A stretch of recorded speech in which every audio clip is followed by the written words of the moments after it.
بسم اللہ الرحمن الرحیم۔ حدیث شریف میں ہے کہ حضرت ابو ذر سے روایت ہے کہ نبی کریم صلی اللہ علیہ وآلہ وسلم موسم خزاں میں باہر تشریف لائے تو آپ صلی اللہ علیہ وآلہ وسلم نے 2 شاخوں کو پکڑا۔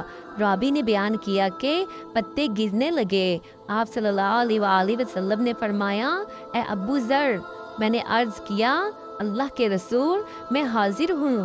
آپ صلی اللہ علیہ وآلہ وسلم نے فرمایا، بے شک مسلمان بندہ اللہ کی رضا کے لیے نماز پڑھتا ہے تو اس کے گناہ ایسے جھڑتے ہیں جیسے اس درخت کے پتے گر رہے ہیں، جیسے کہ اس درخت کے پتے گرتے ہیں۔ بے شک سبحان اللہ، ماشاء اللہ، جزاک اللہ۔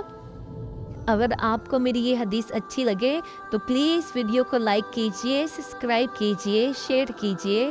السلام علیکم ورحمۃ اللہ وبرکاتہ۔